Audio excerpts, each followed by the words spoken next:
नमस्कार, जय श्री कृष्णा।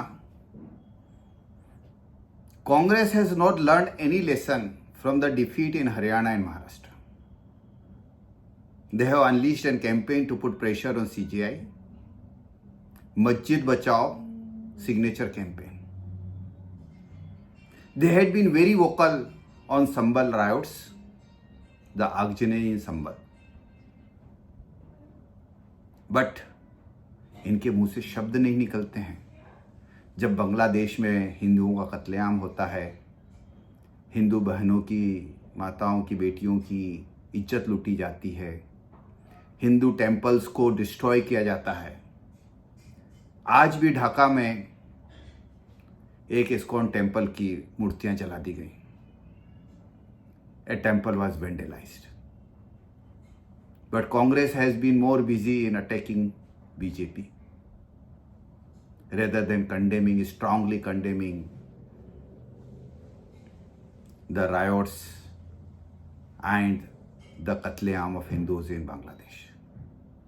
मुझे लगता है कि मोदी जी ने सही कहा था, we need कांग्रेस मुक्त भारत। कांग्रेस आज तक कभी राष्ट्र के अगेंस्ट नहीं थी।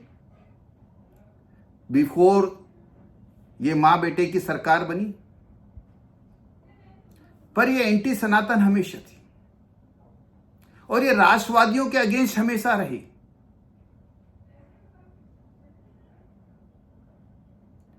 कांग्रेस का उदय एक अंग्रेज के द्वारा हुआ था, तो उसने कोई कांग्रेस की स्थापना इसलिए नहीं की थी कि वो कोई एक स्वतंत्रता से संग्राम छेड़ेगी।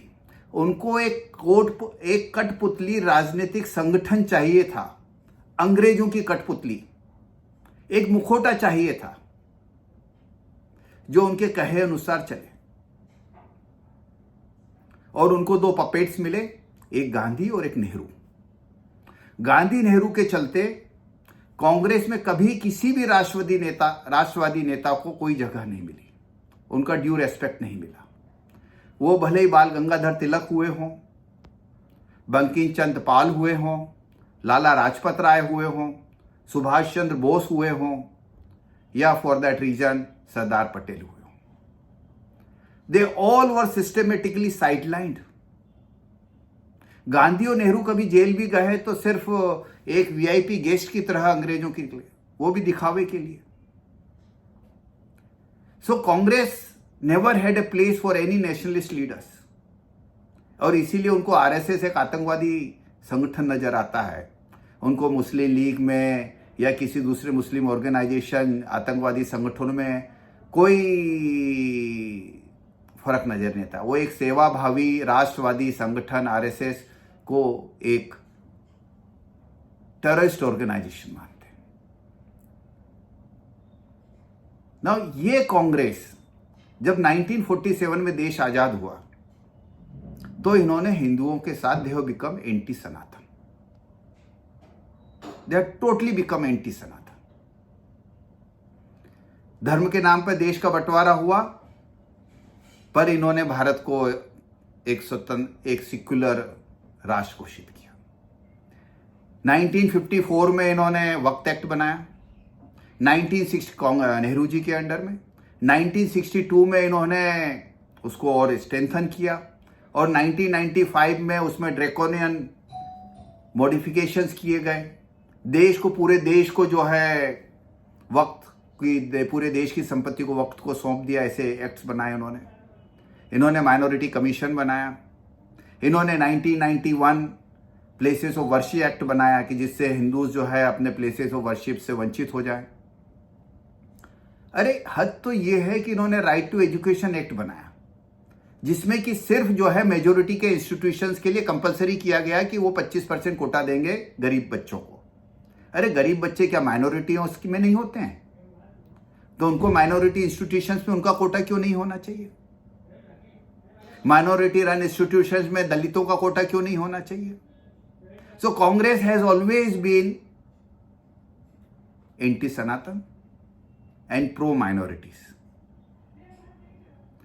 इन्होंने हद तो ये की कि हिंदू समाज को तोड़ने के लिए they have Actually, Sikhism, Jainism, they are the offshoots of Hinduism.